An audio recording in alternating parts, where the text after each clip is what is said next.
kind of be debating it and going into in-depth discussion about ideas on how to address various issues depending on what the topic is that they choose to start off with. I'll be going into some topics in the second hour of the broadcast, so without further ado, Agent Slevin, you have the floor. I get the difficult stuff. Here's the first question. Why is this game not in Unreal 5? Sorry. I don't know. Let's start with my favorite part of the game, which is scenarios. And ask the guys that play different sides, why are scenarios not balanced? Anybody got a clue? And let me just make this a bit more clear. We do have, or had, ranked, which is a 2-2-2 setup for the 10% of the population, 45 minutes to an hour for a pop. People been queuing for that. People been watching it on Twitch with 100 plus viewership for that. And only 10 to 15% of the current, well, at the time, current player base was playing it. Why has this not expanded to the other 90% of the population? Anybody? That's a good question. Karis?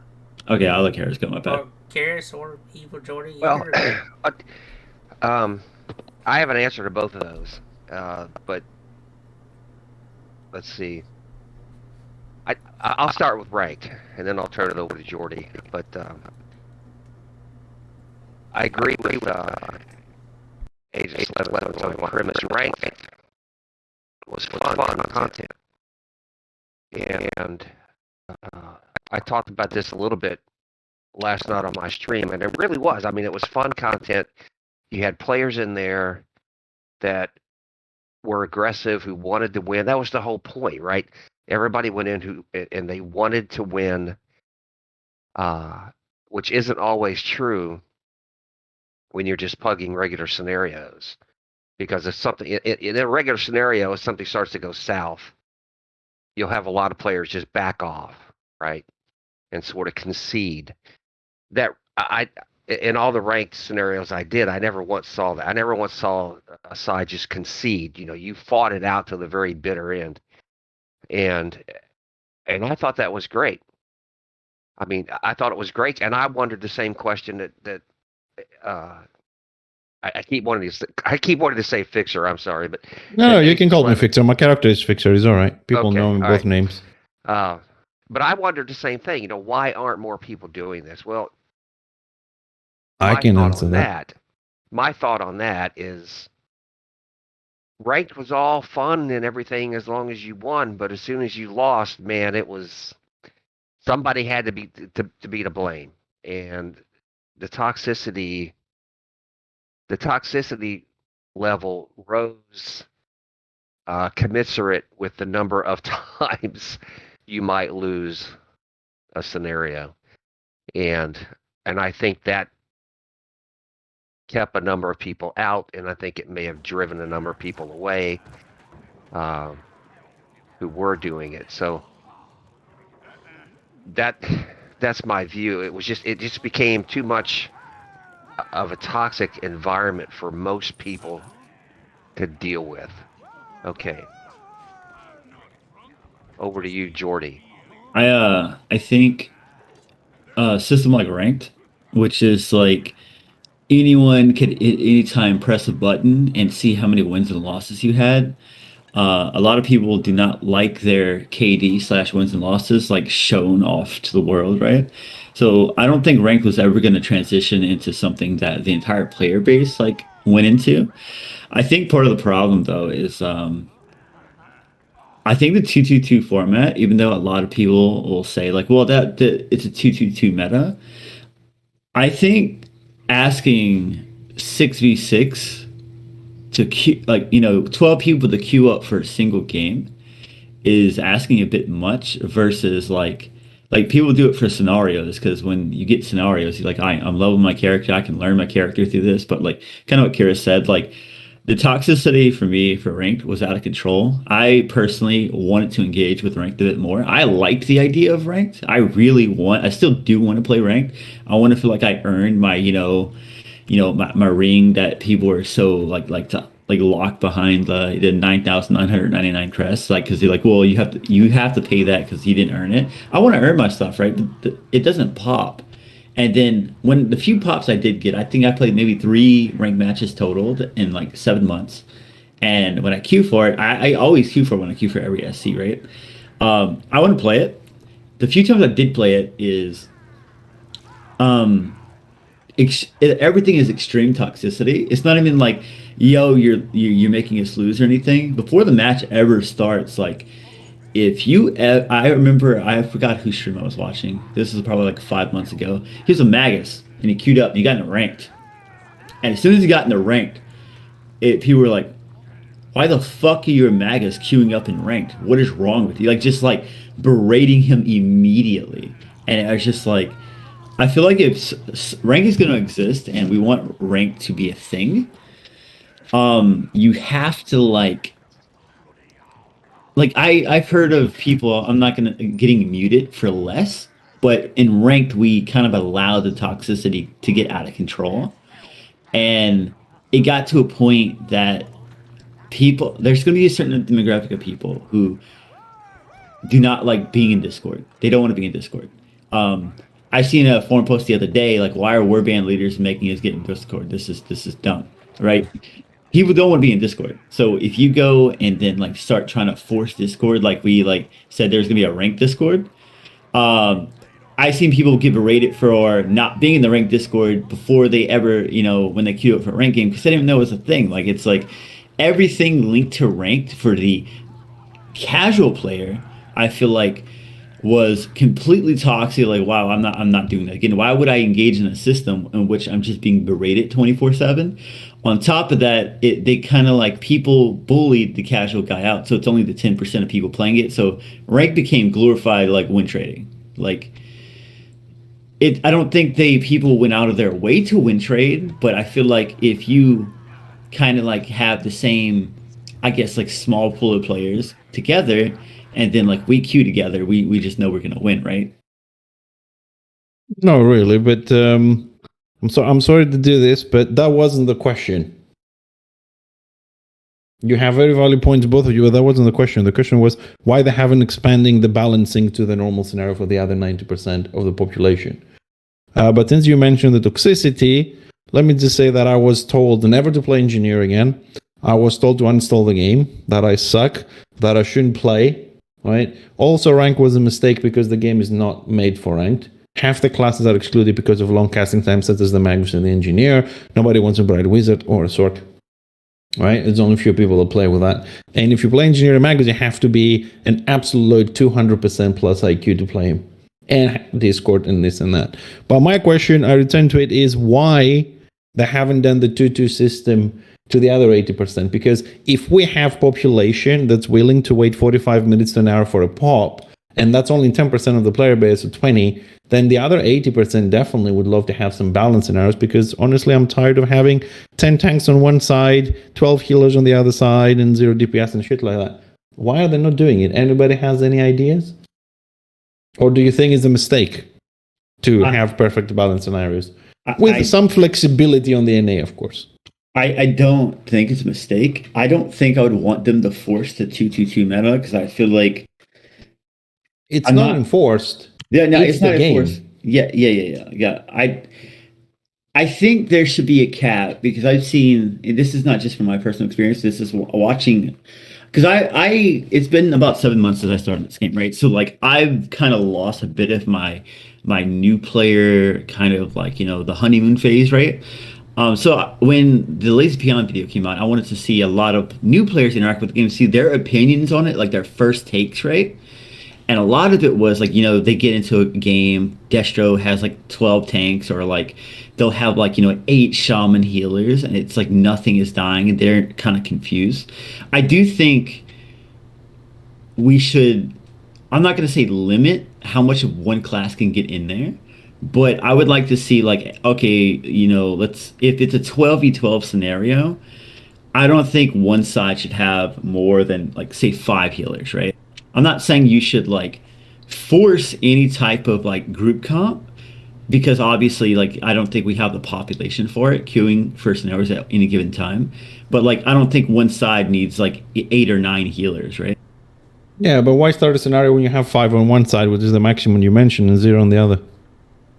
Yeah, I completely agree. I think at least both sides should have at least like 1 or 2 heals. But I've made an argument on my stream how how you can click ranked and then it tells you how many people are currently queued for what and how many games are ongoing. I've made the argument that we should have that for SCs. Like I should have a button I can click for SCs saying, "Hey, look, I kind of want to play SCs. I want to see how many tier 1, tier 2, tier 4 SCs are going on at any given time and how many people are queuing. Because maybe I want to log over and do some SCs, but I don't log on, like, say, a tier 2 character and do some tier 2 SCs because I don't know what's going on. And if you give me an indicator of how many healers, how many tanks, how many DPS are queuing up, maybe I know what to play and I can kind of fill a role, right?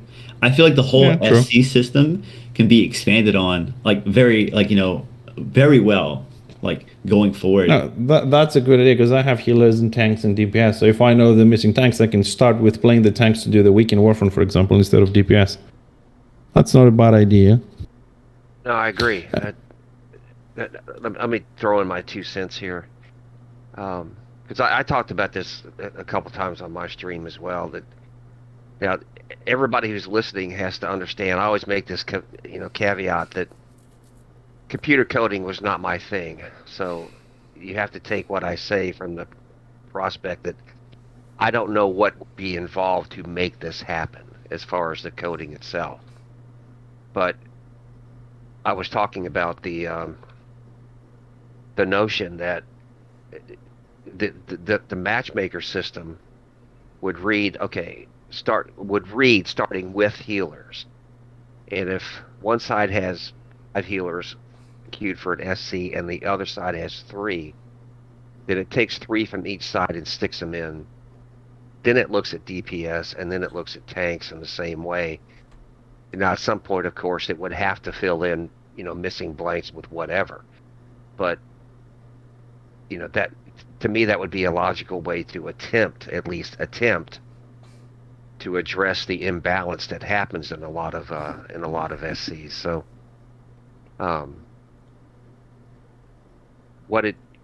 Fixer, you know more about computers than I do. What? Oh, really? What do you think of that, though?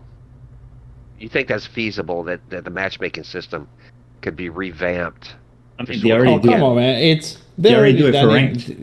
I mean, it's not hard. It's a list of data and it says this many tanks, this many DPS, this many healers. Just 2 from this, 2 from that, 2 from that. That's it. I would like. But to what see, it does now is you queue, and if 20 healers queue first, and you have a 12-man, you take 12 healers and put them in a scenario, and then takes the next batch of people, more or less. It checks a little bit, but that's it.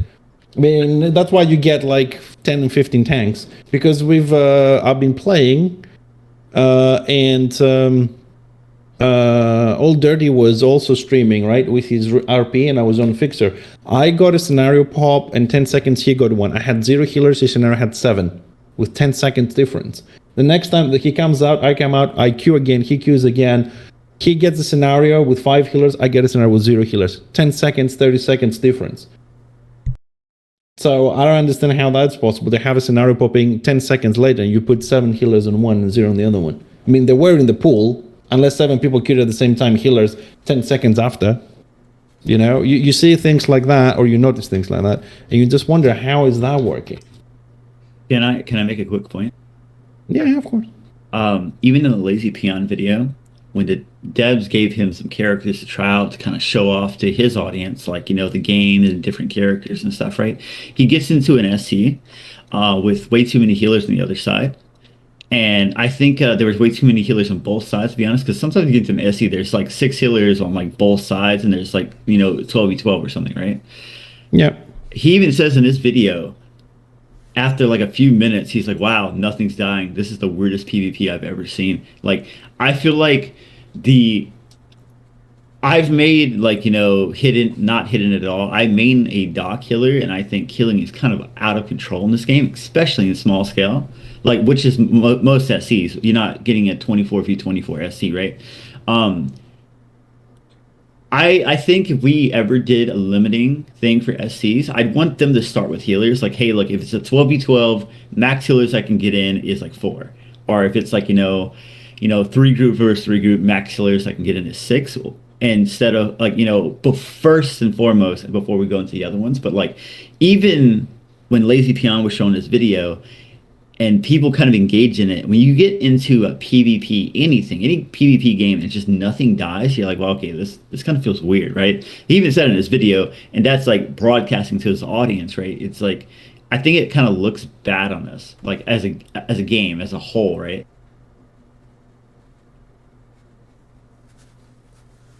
I think the best I can say at the moment is I see your point, and I didn't watch the second Lazy Peon video. I didn't watch it all the way through, but you certainly make a valid point. Well, from what And that was ranked. How many ranked you watched and nobody died? I mean, I watched a lot of Graph where like 15 minutes of no one dying. Well, my take on it is, listening to the three of you discuss the topic, I mean, why not, as with what Fixer originally said, why not introduce something that auto balances it out? Because I know myself, apparently, time and time again, I've gone into scenarios and it's just ridiculously imbalanced. because of according to a viewer here in your chat, because I missed that apparently, when rank came out, they made a poll and the community voted that they don't care about balance, they want insta pops. There we go. So we deserve what we have. So you deserve the blobbing, we deserve the imbalance of the characters, we deserve the scenarios we have, so no problem. So why is everybody complaining? That I disagree with then, because I don't recall a poll being done, and I've been here since before they introduced ranked. If they did a poll, I definitely didn't see it, and I usually peruse the forums looking and paying attention to stuff. But I still think I agree with what you're saying. There needs to be some kind of balance to it, because if you're just if the decision was based on trying to appease a small percentage of the community, that just is not even realistic. Have you guys leveled any characters recently through SCs? Yeah. Pretty much all my characters. Yeah, well, see, that's my favorite way to level a character is through SCs. Very recently, our friend here had a nice interview with Max, and I thought something was kind of surprising. Max actually said that when he's on the game, he got a little bit of time, he'll jump in SCs and stuff, and I'm just like, that was kind of like a shock to me, because I don't know how your guys' with SCs experience with SCs has been recently. The Discord playlist, I think, is amazing and it's phenomenal. But I feel like anytime I don't play the Discord playlist, it's an overall extremely negative experience for me. Because recently I was doing the Weekend Warfront on my DOK, right? DOK, Renown rank 80, practically pretty close to the best in slot, healer, stuff like that, right? I played 5 of them. I have a screenshot of my Discord because I was like, hey, this is how my weekend is going. 5 games. My team has gotten a total of 0 kills and 0 wins. And it's typically my experience with the game so far. Because I leveled a character very recently. I've been working on like a healing AM because I just felt like healing something on a lower end character to see what healing feels like on like a low character, right? It's gotten to the point where, since the Discord playlist is now available, where you can't run into pre-mades, nothing but Theoretically. Yeah, theoretically. Yeah, I know there's ways around it. Nothing else pops anymore because no one wants to deal with pre-mades. Have you guys kind of experienced the same thing? Well, recently. No, I've stopped playing anyway, so no. I recently leveled my Shadow Warrior through the tier 2, tier 3, and I did almost exclusively SC content. And there's a tremendous difference when you're fighting in tier 2, tier 3 SCs. And I found this was true in my White Lion, and as far back as when I leveled my Witch Elf through the same system. Tier 2, Tier 3 tends to be more balanced by default, simply because, the characters, the tunes that are in there are all between, level 17 and 39. And so you're not dealing with massively overpowered, compared to you just coming out, just coming into Tier 4. You're not dealing with the massively OP, geared players that as soon as you hit around rank 40, you will when you start doing SCs. And there was a tremendous difference on my Shadow Warrior. I mean, I was, I was really having fun before I hit Tier 4.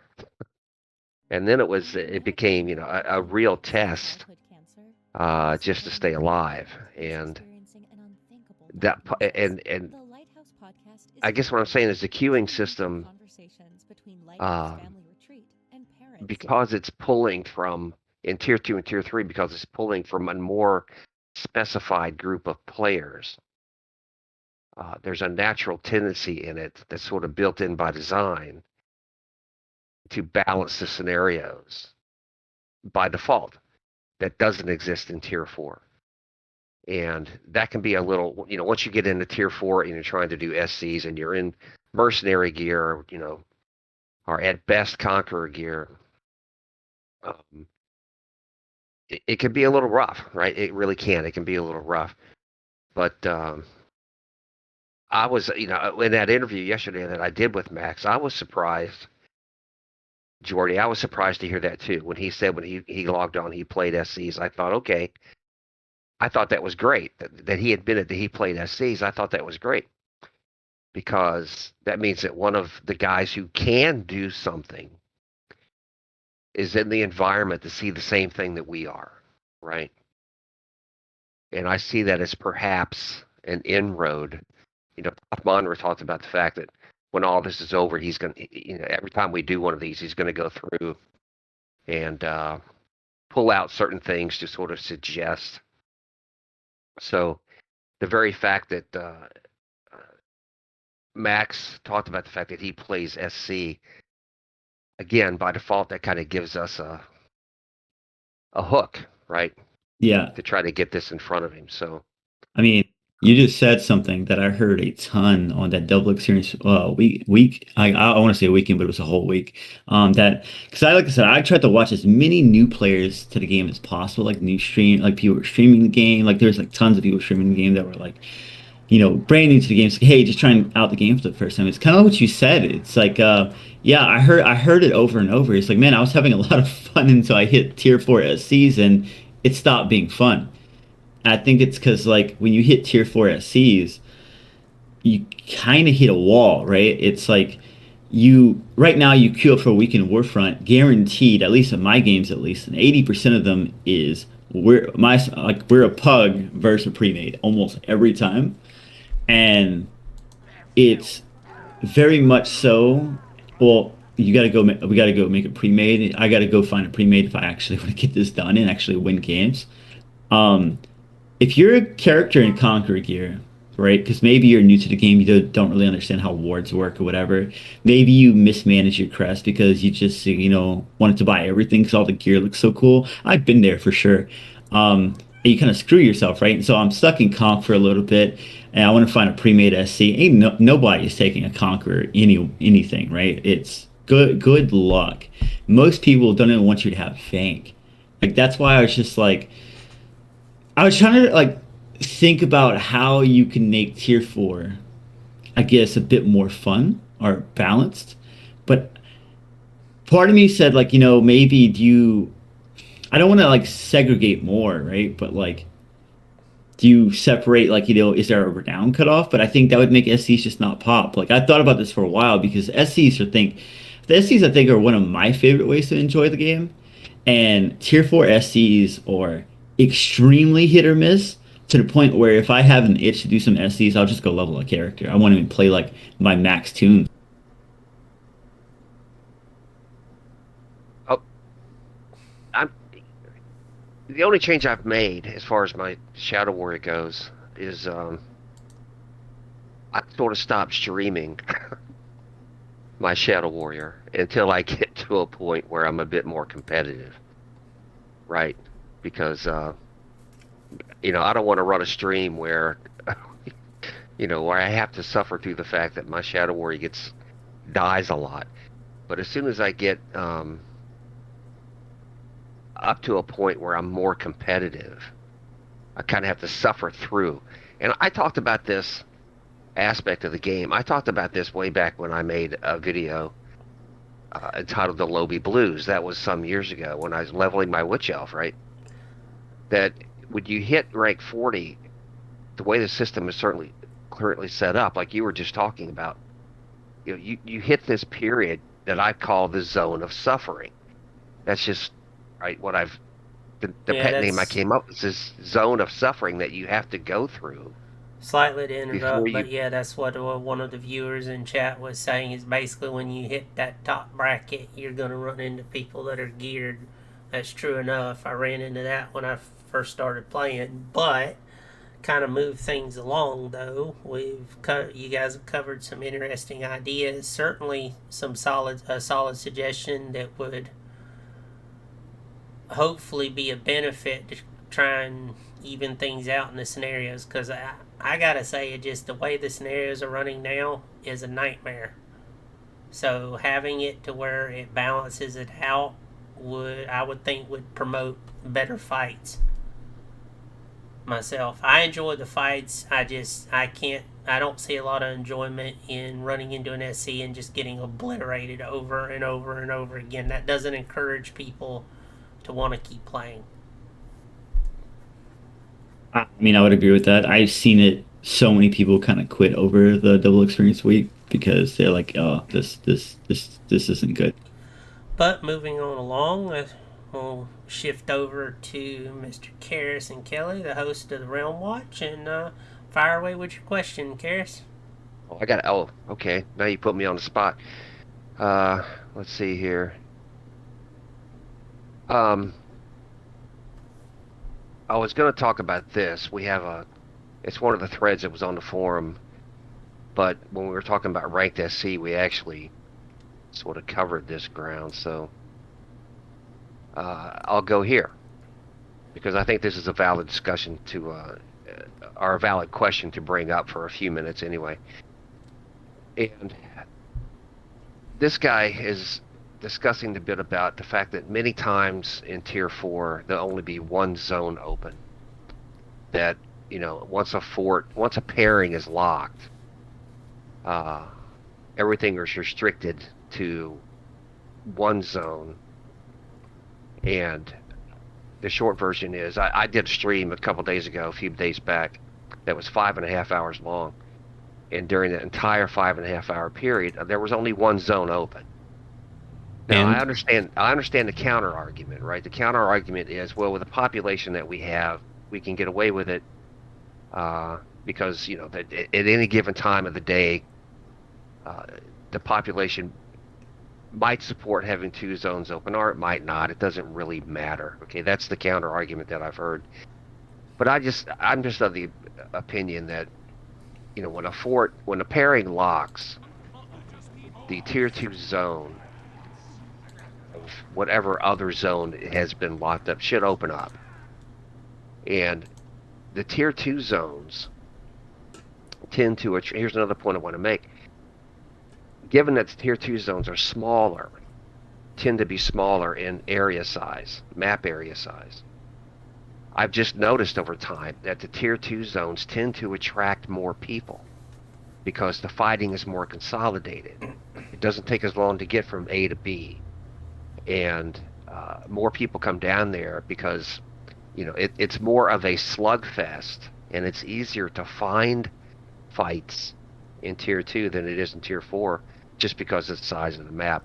So my position is I kind of agree with this guy, Yolugi. I hope I'm pronouncing that. I kind of agree. I think it would be beneficial to always have at least two zones open. So that's my point. You guys. I have an immediate counterpoint to this. Carrie, how much do you play like late night in A? Like really late night in it. I'm talking about We degenerate hours. midnight to say 2 a.m. or something. Yeah, midnight to like 5 a.m. Well, what I go through periods. Given that I'm now retired and thus a burden on society, uh, Yeah, I sometimes go through periods where my sleep schedule will sort of vary. yeah, Over the last 6 months, um, I've played from like 8 to midnight. I've played from 10 to 2. I've played from like midnight to 6. And the pattern that I've noticed during, say, those 10 hours, say 8 p.m. to 6 a.m., the pattern that I've noticed is it will get really busy around about 9 o'clock for a while. Around about midnight, it slows down to a snail's pace. Around about 2 a.m., you have people coming up on the other side of the world. And by 3, there's decent fighting again. And there are a lot of people on. My experience has been, anyway, that between 3 a.m. and 6, there's a lot of people on, enough to have really good fights. So that's how I would answer. the reason I asked that is here's a popular strat that's been happening over, I'd say over the course of a month, but the last week it's been very prevalent, right? We'll have two zones up, right? There'll maybe be, I don't know, like let's just say 50 versus 50, and then one side has a bit more, sometimes the other side has a bit more. Here's something really popular that people have been doing, and I honestly, I hate it. It's we'll go and get one side to 2 star, right? And then we'll go take a ram. We'll go get their door to 10%. And this is the Pug Warbands kind of like doing it, right? I'm not trying to say, oh, Pug Warband's bad. But they'll go get a door to 10%. They'll purposely pull off and leave. It's And not then, just the pugs. I've seen the guilds yeah, do it too. yeah. And they'll like, while the one side is trying to repair their door, they'll just go siege the other zone and get a free empty keep for Crest. And then they'll do by the time that happens, the original door is repaired. They'll get another ram in that original zone, go get it back down to 10%, and this will be like a keep before a fort, right? Like say Reichland, right? Get it down to 10%, leave, go do the same thing again, and then come back. And then the only time that zone ends up getting taken is we get knocked down to a single pairing, right? I feel like that type of gameplay where we're playing a PvP game and people are trying to avoid the PvP has become a bit too popular for me to the point where there's been nights where I get frustrated. I just log off the game because I was like, bro, I'm not. It's like they're trying to PV door so hard that if there's an actual opposition, they found a way to create a PV door scenario when people are actually on the game. Hey, I just real quick, I'm going to interject that given that I spend most of my time when I'm playing, I spend most of my time solo. I would not. I really. I certainly take your word for it. I No, don't I doubt was you. there as well. I don't doubt you at all. But I wouldn't have noticed that so much, just because I don't hang out in the war bands anyway. But I'm not sure that that's been a staple of Warhammer. Finding, finding ways to do things that, it's kind of like the law of unintended consequences, right? You change the currency system to a single type of currency, and there's always going to be an unintended consequence of that act. And in the case you're laying out, it's the fact that people have found a way. And you can't call it cheating. I don't see it as cheating, but I don't you think could it's call it a cheating, minor. Yeah, you could but call it a minor exploit, right? going back to your question, right? You're saying why aren't we opening all 3 zones? This would the only time these like zones are actually getting pushed is when it's on single pairing. They can't, kind of like do like a quick maneuver and just go to the other zone, right? What I'm saying is opening all 3 would let them do this 24/7, right? Well, Whereas my suggestion was just 2, not all 3, but Like when you lock up, let's say Empire locks up through the fort, you'd have one zone open in Dwarf and one zone open in Elf. But never, no, that was my suggestion, having at least 2 zones open at one time. But even that, given what you're talking about, even that would probably allow for, for what you're what you're discussing. May I say something? Yes, sir. Please. First of all, you should really not worry about the zones. You should worry more about the fighting. Let's start with that. Number 2, it doesn't matter if you open 20 zones, because people will cluster in one. We've seen this over the years. Wherever the first warband goes, everybody goes. Because if you go with a warband on the other map, it's just you and 5 guys. You don't get renown, you don't get crest. People don't go. After 10 minutes, they go back to the big map. As far as the tier 2 maps go, you really haven't even tried, because your time zone, not your fault, to play, for example, Troll Country with 7 and 8 warbands. There is no room for them. Like, physically, there is no room for them.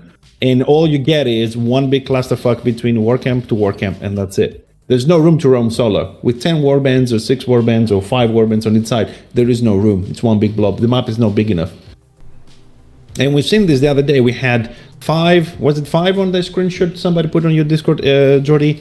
5 or 6 Destro warbands in one map, all of them, and the other map had 0.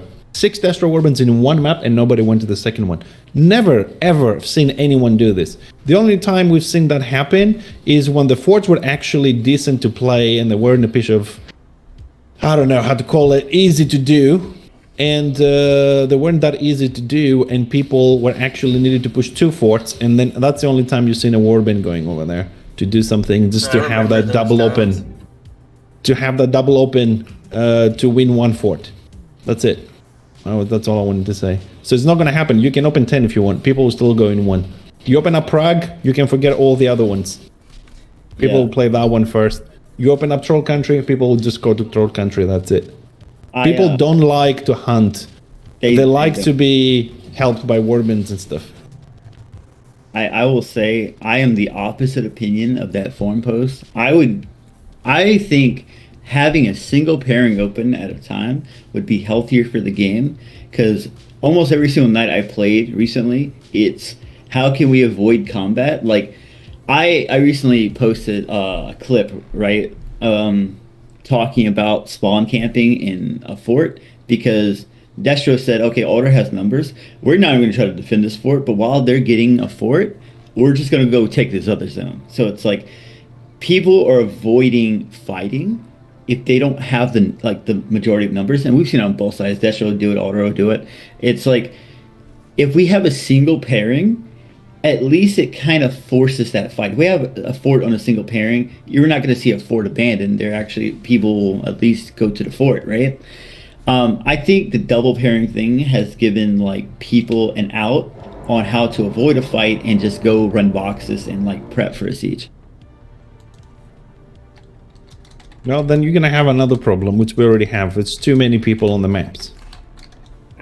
And the solo players and the small groups are going to start complaining even more that they can't find a fight. They're always overrun by warbands. You know, the usual stuff. But the thing is, they're all like congregating in the single zone anyway. It's like, because there's been times where, as like a Wii, I'm like, okay, I want more single fights. I'll try to go to the off zone, right? Where like, you know, the warbands are not. And you're maybe fighting 1 or 2 of the same person over and over, right? There's like, because everyone's gonna intersection here, Jordan, before you get to going too far. One of the guys in chat said, "Why not increase rewards for being in the minority when it comes to kills?" Care to comment? Sorry, just be that way, right? What's the point? How is that gonna make me personally, right? Talking about myself now, play more or whatever. I am 4086 and I have every single item in the game. They can give me 1 billion renown. Who cares? They're gonna give me 1 billion crests. Who cares?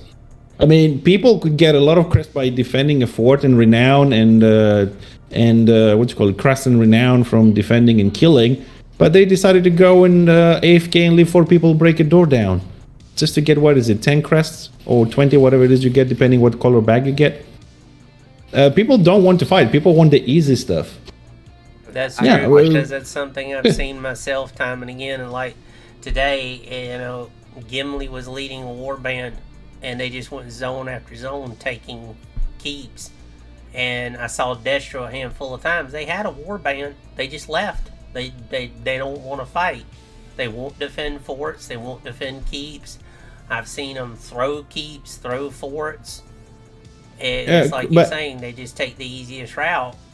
And you want to tell me that if you have a full organized warband, or a warband in general, right? It's and every single order, or at least let's say 90%, is on a keep. The amount of renown and crest you would get by fighting on the keep, you get more by killing the 5 and 6 people who are just randomly running around? I don't think so. That's an issue of, at some point, an issue of player philosophy comes in. Because everything you said, Fixer, is correct. But for different players, none of that matters. For the people who want to go out and run solo or run 6-man groups, they're not interested in the crest anyway. They're interested in the kills. And that's, to me, that is the beauty of this game. That is its strongest suit, right? The most attractive aspect of this game is being able to go out into a zone by yourself or in a very small group. I get all odds, right? With AAO, whatever. And be able to manipulate the events in your favor so that you can get the kill. All the other crap is and if that's the philosophy, that's the mindset you're playing with, all the other stuff doesn't matter.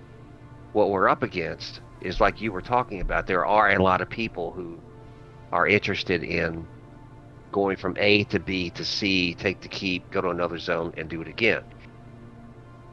I don't know. I mean, that's to me, that's always been a staple of the game, and I don't know how you would ever, manipulate things so that it wouldn't be a staple of the game. Yeah, but the thing is, it's what you say. Yeah, I understand that about the small group and this or that. Yeah, fair enough.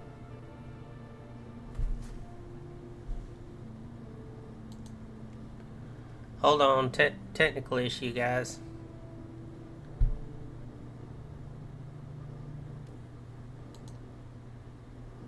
"24 versus 3, 24 versus 2, until the keep is taken." I mean, if you really want to fight, you have to go out there and find a similar fight. You gotta find a fight with the same amount of people, the whole grouping. You can't tell me it's fun, unless you have a very small ego, I don't know. It's fun to go out there 24 versus 1, and yeah, that's good gameplay for today. Yeah, we got 100 kills in 6 hours by doing 24 versus 1 and 2. I mean, that's definitely not fun for me. I don't know about the rest of you. I don't.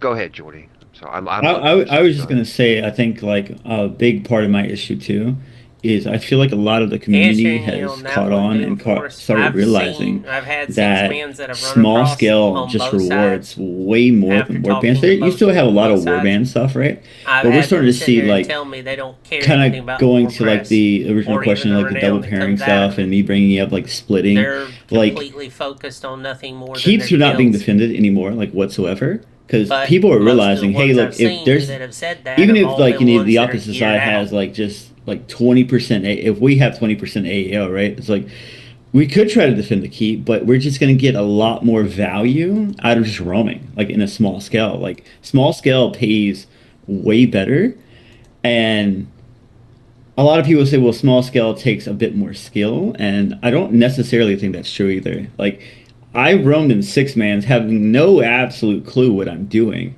and like gotten paid crazy amounts of renown and crest. Or I could go sit at a keep, join a warband, get a few like 20 ticks, and probably just get ran over anyway. You know what I mean? Like it's just like I feel like roaming, it just like pays way more than ever bothering with like a keep defense.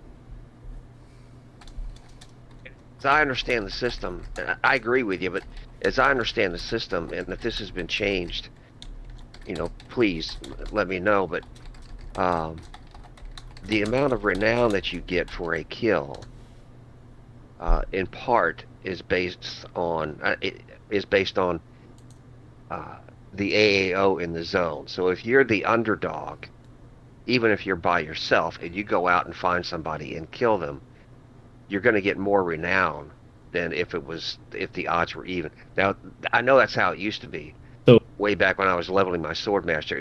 Does it still run like that? I just haven't paid attention. So yeah, it is. But like, imagine this, right? Imagine I'm playing with Order.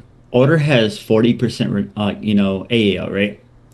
Um, there's a Ram coming. We could sit at keep and try to defend keep. We see we have 40% AAO, so they do have the numbers. I could sit at keep and maybe pick up a kill or two, but we have 40% AAL. I'm gonna get way more renown. Instead of defending my keep, I would just go sit between their war camp and their ram, catch a few like roamers, and then I'm going to take full advantage of that AAO and get paid crest and renown way more than I would be sitting at that keep, right? Those are the. You're right. And lately, I don't know if you've noticed, but lately there have been a lot of witch elf groups and witch hunter groups. Now, recently more so than in the in the recent past, that are out there doing exactly what you just said. Picking off the guys that are running around back and forth. And you're right. When I come across one of those witch elf groups, I know that they're making, or I'm in one of those witch elf groups, I should say. You're making more renown than if you were standing at the keep, watching the guys beat on the door until it opens up. Is that good or bad? I think it's bad for the game because we advertise, well, I say we, but the devs advertise the game on being like this giant, like even when you do Realm Watch, right? You're advertising the giant, eye in the sky, the big battles, the keep battles, the war bands, right? I feel like that is the essence of the game, and the fact that the meta has shifted, that players have realized that it's better. Like that doesn't. There's something that pays more, and that's roaming. And I've gotten told since I started this game, oh, the game is balanced around warbands. It's all about warband play. Like they're only concerned about warband play. But I feel like most of the population just roams. Like they don't really. What just Carrie said is this: don't do keeps, don't do forts because it's not worth it. So roam around. Therefore, we don't need another map because if you don't go for the keep, you're not going to move to the next map. So keep one map, make a big death match in the middle, a mosh pit, and let's call it a day. This is what you guys just said. Don't go to the forts and the keeps, it's not worth it because you make more renown and crest while you're roaming. So if nobody takes it, we have one map. So why is everybody complaining? All people want right now is one big death match, a big nice mosh pit in the middle just to smash heads with a little bit of room left and right on the periphery just for the single players and the six man. Great, I agree with that. Let's fucking do it. I'm down with that. But that's what I understood you just described. Yeah, well, my answer to it is I've actually said this, and a few people, every time I bring this up, I get told like, well, why are you trying to give people carrot on the stick? People don't need carrots on the stick to play the game. They do. I agree they do, because I am completely driven by carrots on the stick. You give me some fashion hammer stuff, and I'm going to grind the crap out of it, right? Like, I've said that I would like more of the renown you get from, say, in an overall zone to be backloaded into actually keep defenses and keep takes, right? Where like currently, like say if I go and try to defend the keep and we have 40% AAO, they're sieging. Even if we successfully defend, I think the biggest tick I've ever got from defending a keep is like 20k. And if we have 40% AAO, 60% AAO, that's like 3 or 4 kills in like a 2-man group, right? Like I can like go get that, and killing getting 3 or 4 kills, I can do a lot easier than defending a keep away from like when my numbers are down and stuff. I just think like we should probably like be getting more renown or slash rewards from actually participating in keeps. And I think the reason the player base has like gone away from actually participating in keeps is because, at least the hours I play, like I said, I don't play like primetime EU. I can't speak for them. I'm talking about mostly late night NA / really, really early morning EU. it's a whole roam game. I've made the argument that about 2 a.m. my time, this game becomes Witch Hunter versus Witch Elf. Slightly to interrupt you, Jordy, and correct me if I'm saying this right. Is it K Kogi? If I'm saying it wrong, I do apologize. But they made They made a suggestion that I have seen others say is why not revert the change at RR gains from both kills and keep takes. We used to get 46k renown from keep takes, and increase crest gains and cut the price of the ranked ring in half. I like to snuck that the rank ring thing in there.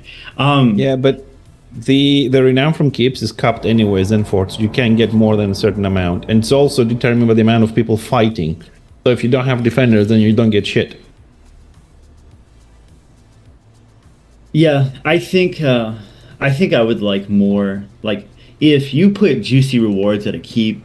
I think people will come. Even like you said, Fixer, if you're like 90 renown, like what am I going to do with more renown? I think enough people in like the pug war bands will be like, well, man, I need that renown. I need to go to this keep, right? You're going to have more people wanting to bring keeps. I've even made the argument if we're massively outnumbered, right? Say I play an older character because let's be honest, a lot of time, like at least during my times, this is older is like the lower number of people and Destro is just kind of zerking around. If I feel like it should be more commendable, like it's like rewarded wise.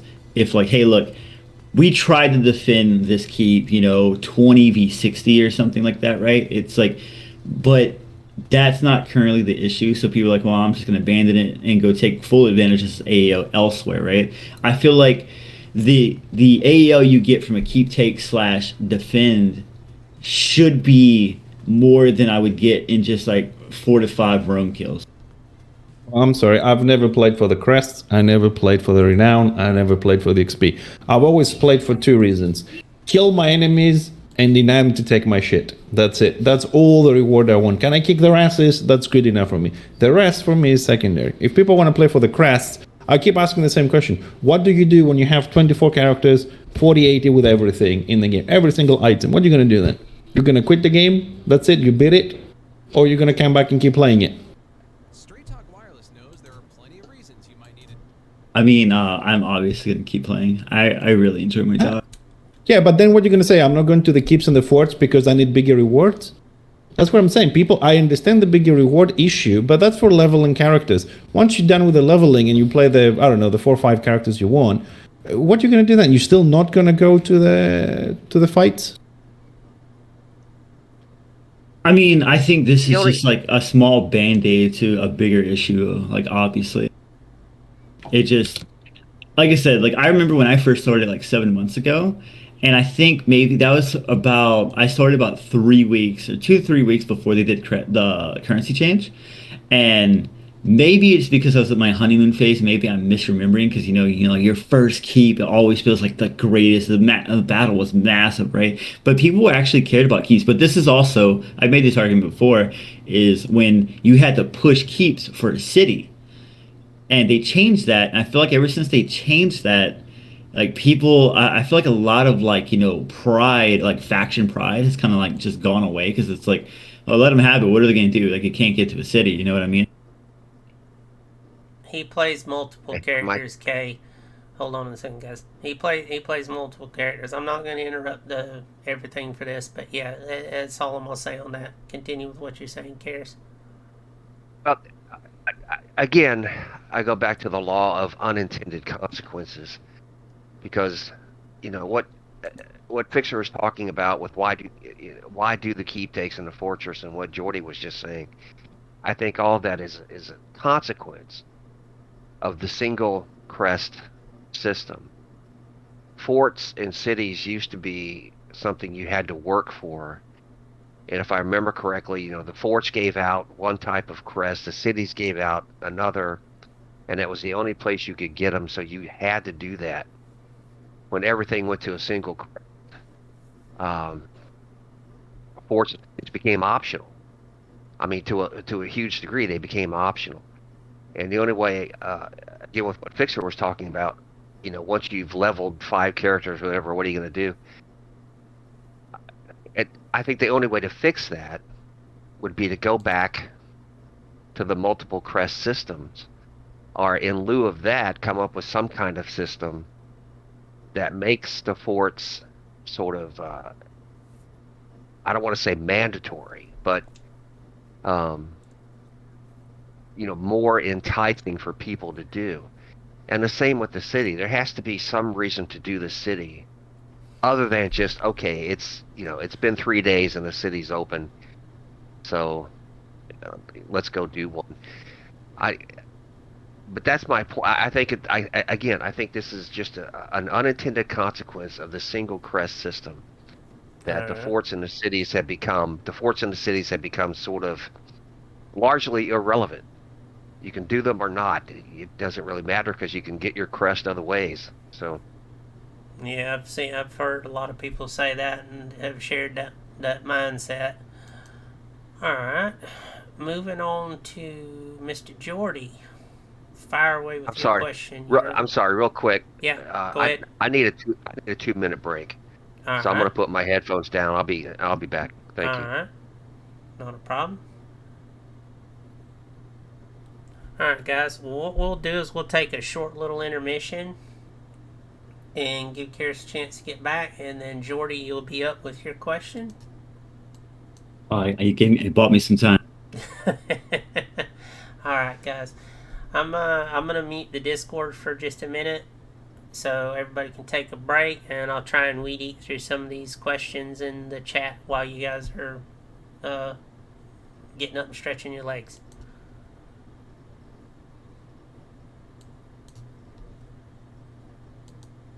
All right, chat. Well, I see a lot. I mean, you guys are making a lot of valid points. I mean, I've heard a lot of these same conversations from both sides of the fence, both Destro and Order. So, I mean, I mean, there's obviously something needs to be done to try and tweak it a little bit, make it, maybe get the fights going a little better, address things in certain areas. That's the whole point of the podcast, is to come up with ideas that could be implemented, or at least I'm going to try and put them forward with the devs and see what happens. So everything you guys say at the end of the night, I'll be sitting there making notes on it and whatnot before I make a final submission, as far as to what might help improve the game.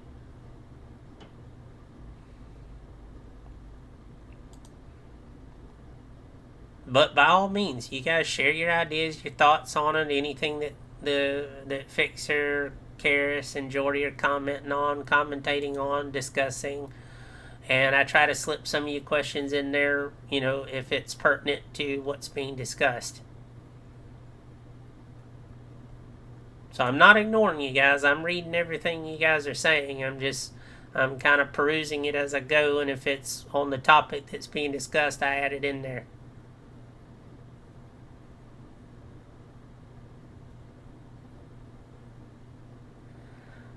I don't think that would. Well, me personally, I don't think that would work too well. Because then, if you did give them a level boost, you would have to. You would have to then sit there and give them give them some decent gear to go with the level boost. And what you would end up having is you'd end up having people going with the level boost. The other idea is that how would you go about implementing a level boost? Since they're not allowed to make any money for that, you'd be having to give it out.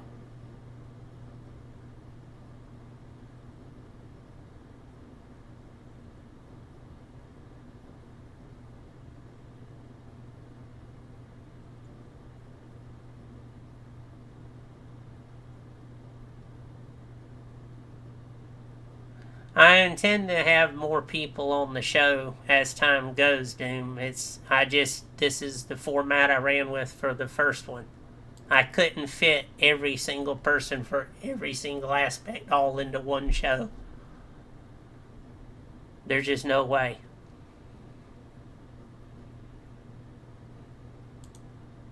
but I want to have people on the show from all aspects: solo play, group play, small group play. I'll eventually get there.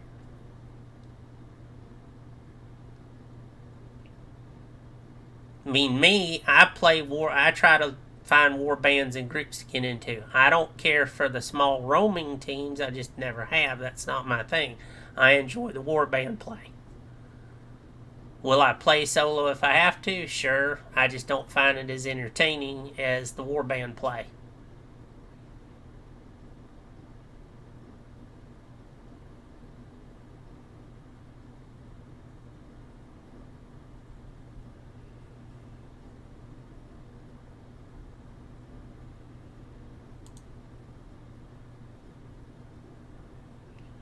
As a thought.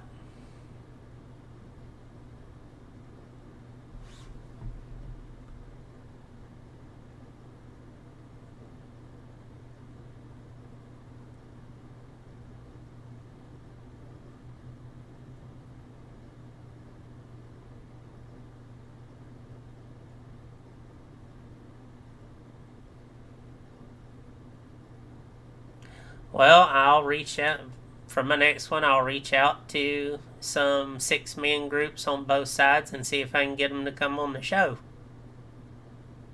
I'm open to suggestions, guys. I'm not trying to promote just one idea. I invited some people on. It's my first attempt at a podcast, so you have to bear with me.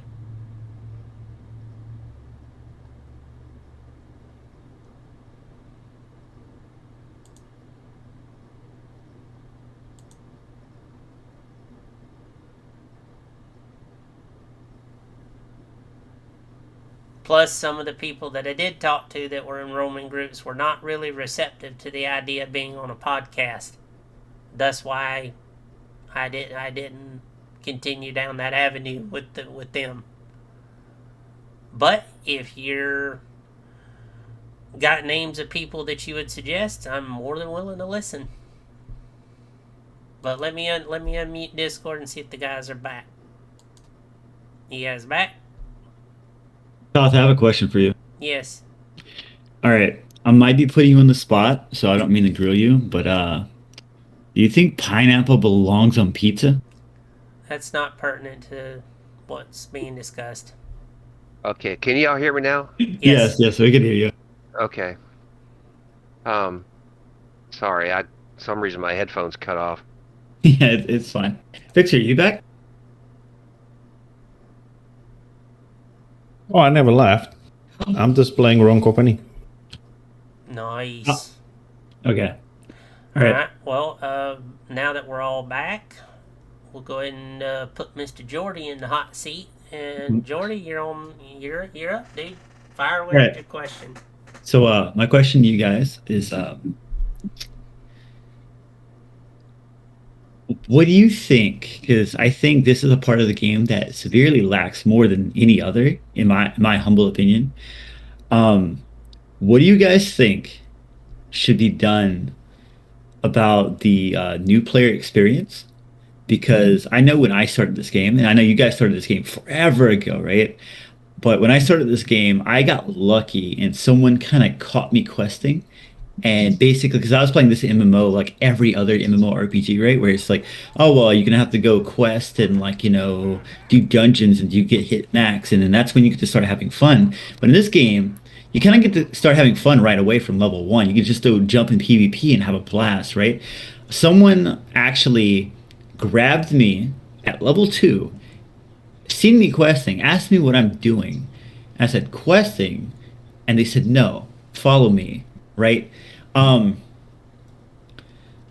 he showed me the ways, right, of like, ROR. But I watched streams, like I said, of a lot of people, the double experience weekend or whatever, newer players that fell into the trap of like, oh, well, this is like every other MMO. I got to go quest. With double experience, they were like, getting like leveling so fast before they realized that they're like, oh, wait, this is a PvP game. I can't actually use any of my gear because now I don't have renown ranks, right? And then we've made arguments that, like, in tier 1, lower players don't understand the usefulness of, like, say, stuff like, guard or detaunt. Do you think it's worth it for devs to go in and try to craft a new player experience, or do you think that like dev pipeline would be too long, or do you not think it's worth it?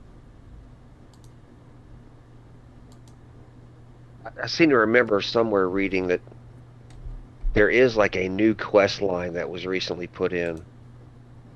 I see they're doing things now, but I mean in the sense of like kind of guiding players and like helping them. I guess I've been using a word a lot. It's like helping players acclimate to the game, because if you play World of Warcraft, which is, hey, it's like the average MMO, you'll hear this a lot if you're an MMO fan, is you have to play the game. The game gets really fun after like 50 hours. Or the game gets really fun after like 100 hours, because most people are conditioned when they play an MMO.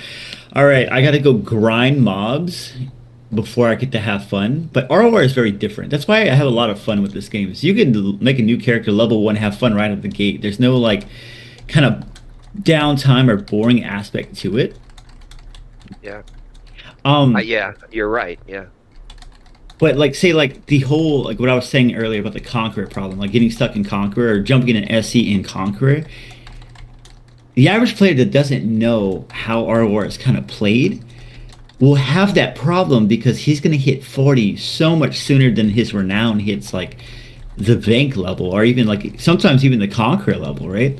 Like, do you think it's worth like a dev's time? Do you want them develop, focusing on balance / new content for the existing player base? Or do you think it's like, when we do get a lazy peon video, I feel like the new player experience turns a lot of people off to this game? Well, I'll go first if that's okay, because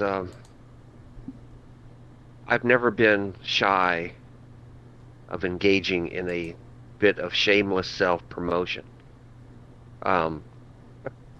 There are a lot of assets.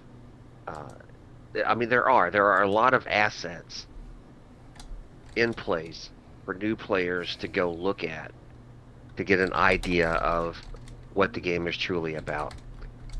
I make videos, I've made videos, and other people have too, but I've made videos specifically about the leveling process. Here's what you can expect, here's how I did it. If you want to follow that model or whatever, there's the wiki page. A lot of people have done work on the wiki page. Toth has done all these, these quest guides, right?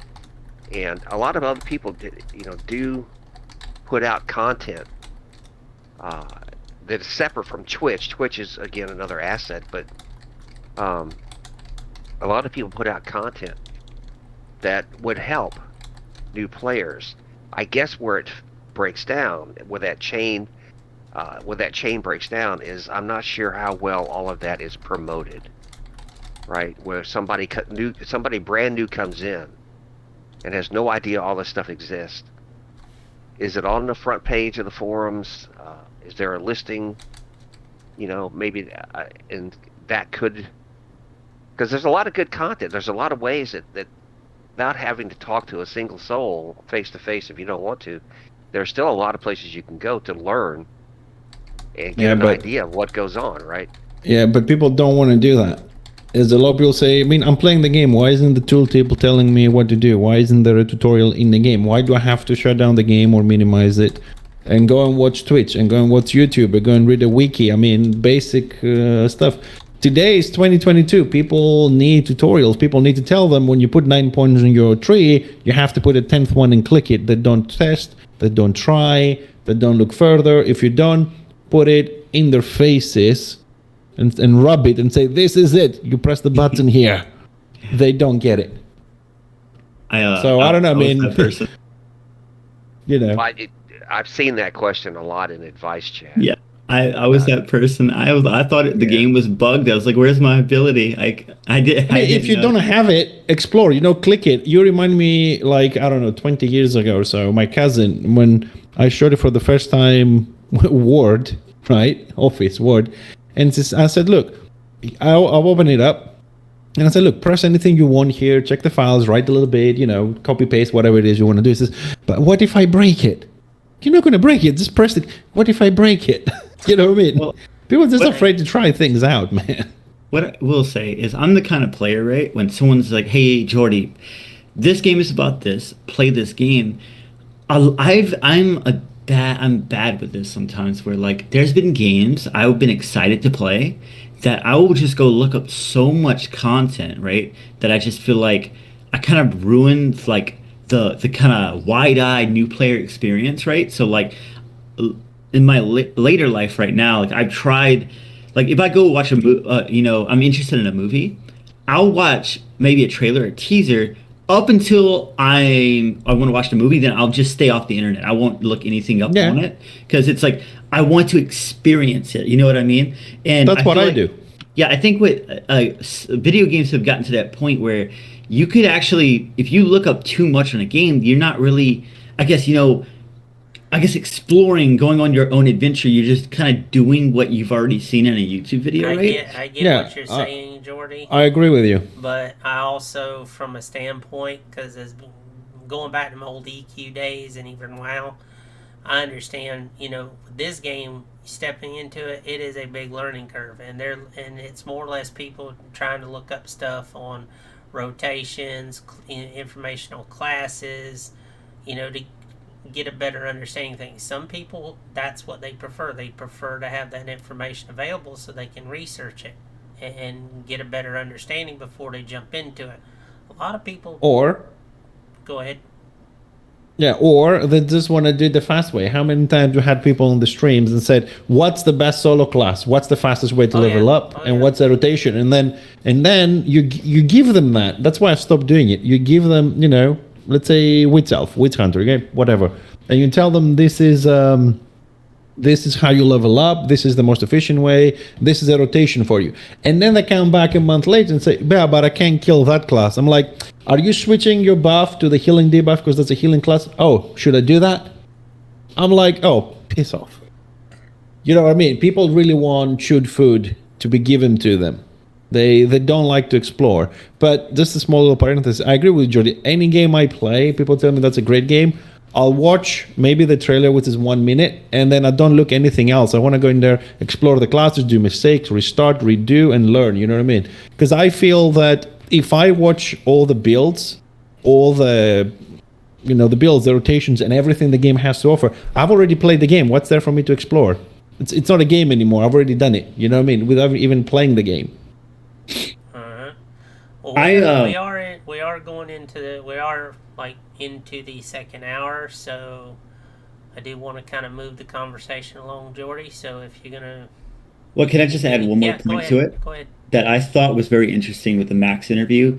They said, because I like any transparency we get from the dev team, and I really, really appreciate any transparency. He kind of talked about how they have been busy building tools to help them build better world content and make it easier, right? Something that I kind of wish this game had, and I'm hoping this game maybe gets in the future, and I know a lot of people probably don't want them spending dev time on building this, but I think it would be great as far as like helping newer players acclimate, is when you make a character, saying, hey, do you want to go to, say, a tutorial island? And maybe they build a tutorial island that breaks the game down about how it's played, explaining the mechanics of guard and detaunt and stuff like that. Like, having an NPC was like, I don't know, hey there, soldier. Like, when you're being attacked, you want to use this, and it'll help nullify the damage until you can get to your team. You know what I mean? It's just like helping newer player acclimate, say, like, for like explaining the first, basic mechanics of the game. Nothing hand-holdy or over the top. But just like, you know what I mean? Just like, because most players I talk to in T1, even T2, sometimes they've gotten to T4 because of the double experience. They're getting so many buttons that they feel so overwhelmed that a lot of people don't understand the usefulness of detaunt until they're like practically max level. And they're like, oh man, I didn't realize how good this was. Yeah, but to do that with 4 hours a day or 2 hours a day that they have to spend, you're looking at a good 10 years to do that. Well, that's why, like I said, I was interested that, like Max said, they're like they've made tools Well, now. Since you say that, they also need to finish Aldorf. They also need to finish IC because you only have 1/4 of the whole town. In case you don't know that. Yeah, see, that's why I'm kind of conflicted, right? It's like I would like these things in the game, like I said, but the dev pipeline might just be too long, and you have a current player base to like attend to also, right? But I do feel like people I invited to this game, and I've tried to help. A lot of people have an issue making it past tier one, in the sense that like they don't. I guess they kind of just don't get it, and they're just like on to the next thing. I guess like I want to see many more people kind of find and enjoy the game that I found and that I enjoy, right? And I just would like to see more people overall just like find this game and play it. I I want to say something real quick, Toth, if you don't mind, Go ahead. along this line, because it, what Jordy's talking about, I think, is also a reflection of the fact that this game was produced and released, what, 2008? It was being manufactured from 2006 or something like that. I don't remember exactly, but other games that came out during that time, one of them, of course, was Star Trek Online. And for anybody who played Star Trek Online, in order to effectively play that game, you needed to print, and I know because I did it, you needed to print a manual that was as thick as the DMV manual you get for how to drive your fracking car, to take the prep work to take the test to get a driver's. I mean, it was a lot of information. I get what you're That saying. and so, but this game came out at the same time, and it was built on that same model, that there was a learning curve, right?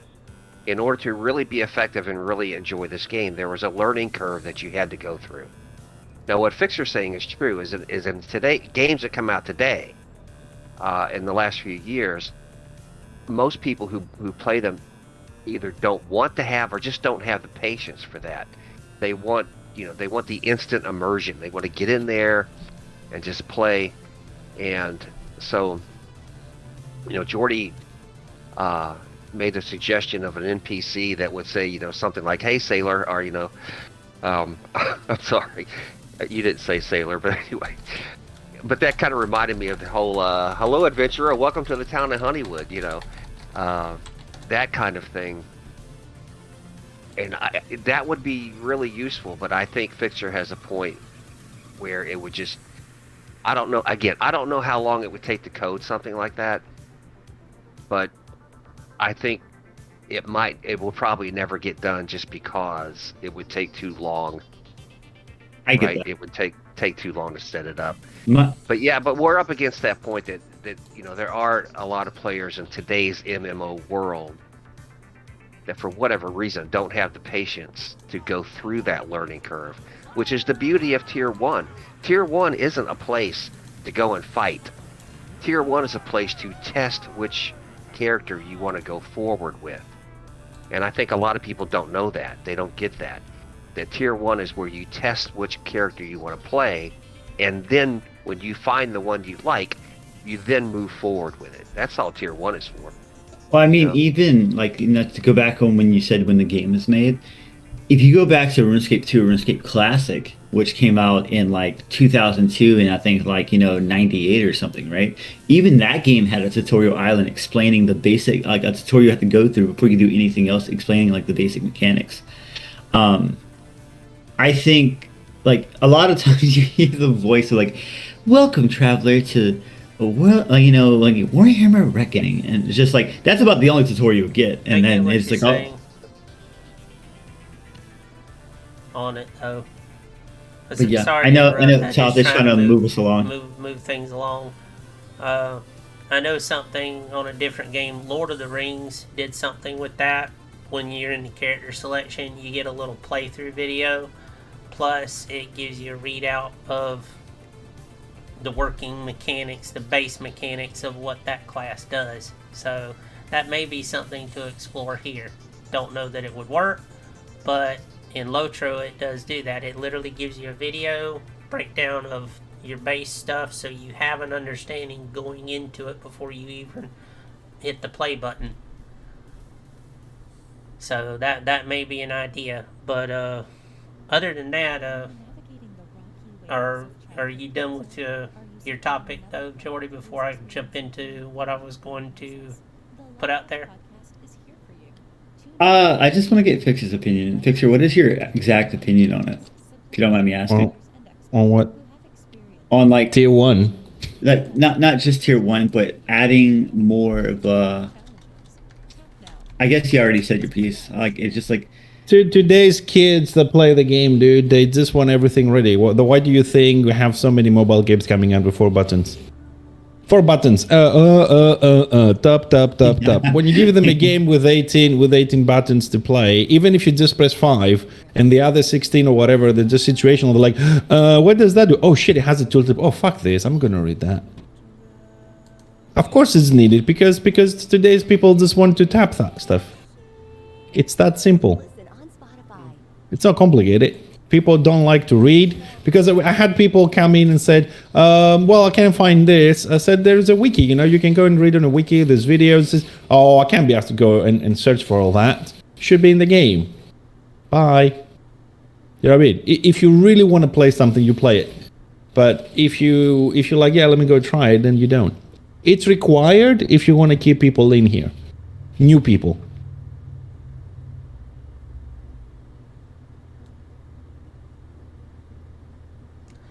Okay, Toph, take it away. I was just making sure Fixer was done before I started. Yeah. I get what you guys are saying, and I understand it as well as what chat's saying. I'll say this much: in my experience as being a gamer and working with dev teams on other projects, I've seen both ends of the spectrum. So I get most people, yes, they don't read the tooltips. They, as soon as they see a block of text, it's like their brain just shuts off and they stop.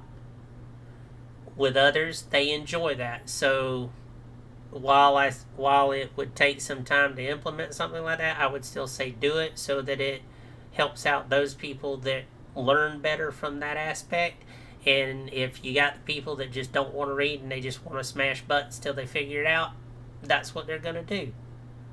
Small PS here. Tooltips are not always accurate or correct, and they can confuse people. That's They true really too. they really need to add information, like the fact that shields make you almost immune to crits, or the fact that toughness, as it says, against all damage is not against morals and is not against proc damage either. Yeah. Which for people that go into detail, it's important information trying to make a build and do math with it.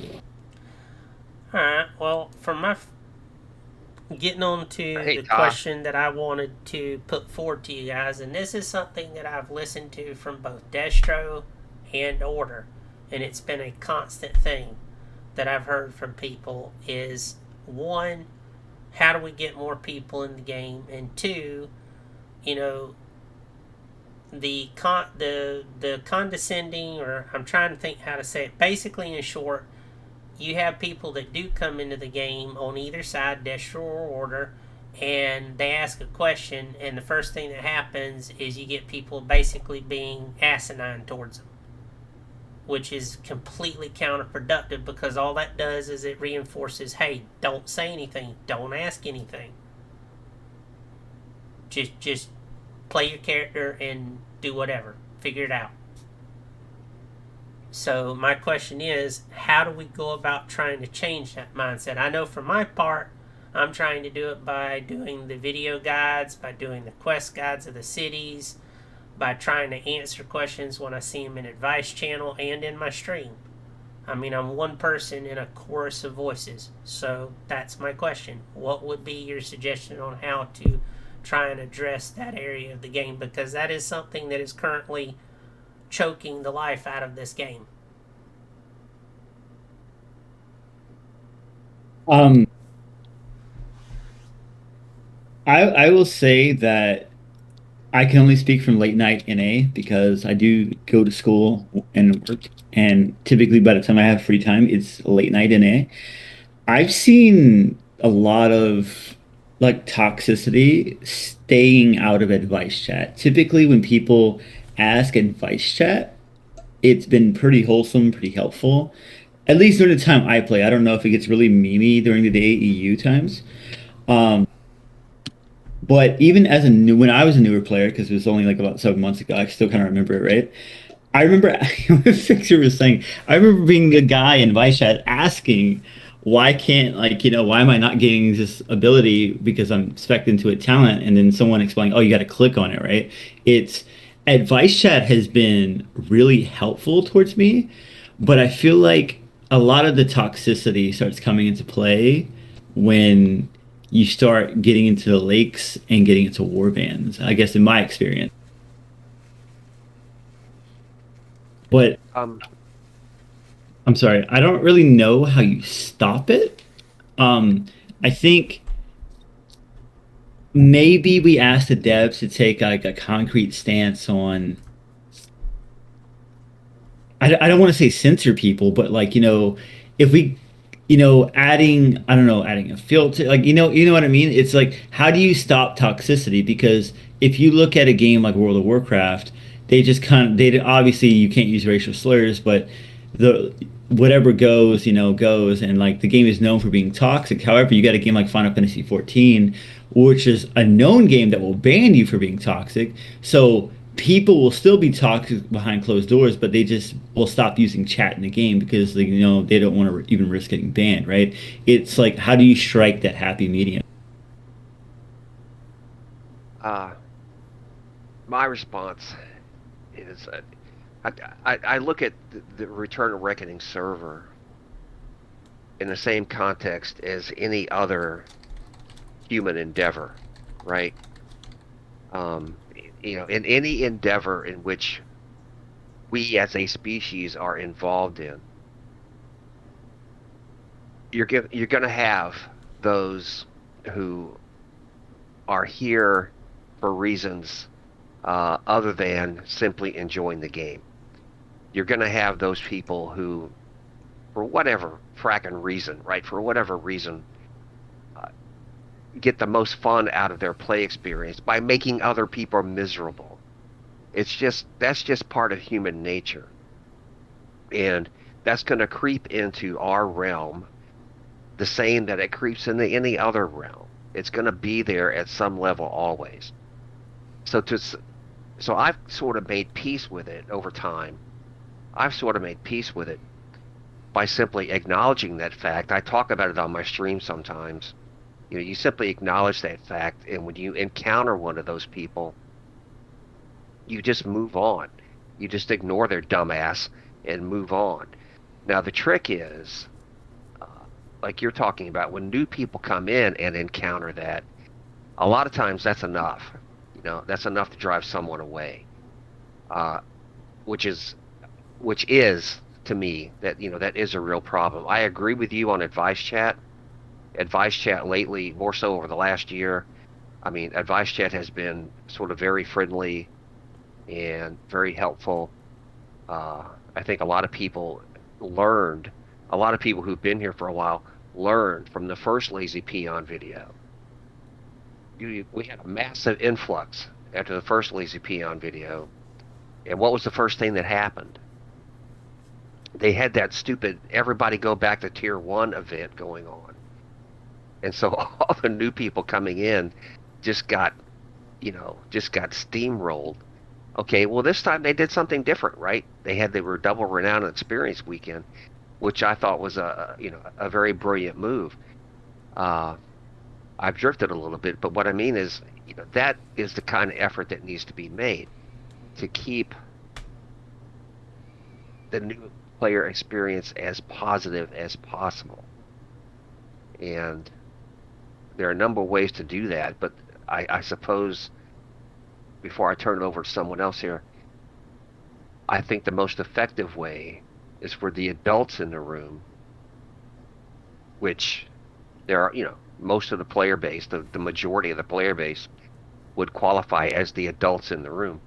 For the adults in the room to just take the management on ourselves, we, the player base.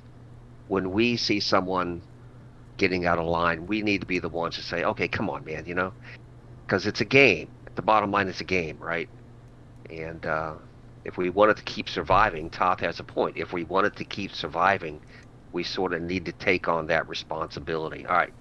So that's my 2 cents. So what do GMs do then? Take responsibility. Things like, record people that intentionally abuse broken skills. You send video and they say, yeah, don't worry about it. We're going to fix it on the next patch. So until they're free to abuse the system. Then you send it to another guy and you don't give it a reply, even a generic one. We will look into it. So what is that part of the team doing? We have the auto thingy that mutes people, right? They're volunteers, accepted, but every time I play Order of my Time Zone, I go .gm, there's no one online. Do we have GMs? Do they do something? Or we just have them say, yeah, we have GMs? I don't know. I'm not having a go at anybody. I don't know how I sound, but I don't know because I never see them. Do they exist? That's a good. You bring up a good point. I have another point I want to make. What you're saying is, and I think I'm hoping I understand it right. Basically, the GMs need to be visible to where people actively know they're there monitoring things, instead of it being a case of how most of them are, not the GMs, but how most of the player base sees it now. It's like, oh, no GMs, I'm going to run rampant. No, I mean, what I mean is, like, you see someone abusing a skill that is broken. There's a lot of skills that are broken, right? And you say, I need to report this. So you don't GM, say, hey, dude, come here and watch this guy live now. He's doing it. There's no one online. Then you make a video and you send it and said, yeah, okay. And I said, I mean, can we do something about it? Just give them like a 3-day ban as a warning. Like, don't abuse this on purpose. Like, there was no one there. You send the video and you don't get a reply back. Or, was it this morning or yesterday? Give you an example. Yesterday, specific character was pulling people will get to the chopper in Prague in the middle BO, and he was pulling them in such a distance that they jump and they land on top of the fence and they get stuck. You can't move. You need to teleport. Use your book or die, right? And I said, okay, I'm going to report this. And you know what the chat said on Region? I said, guys, be careful. He's doing this and this. I said, yeah, we know. I said, okay, I'm going to report. And they said, don't bother. They're not going to do anything.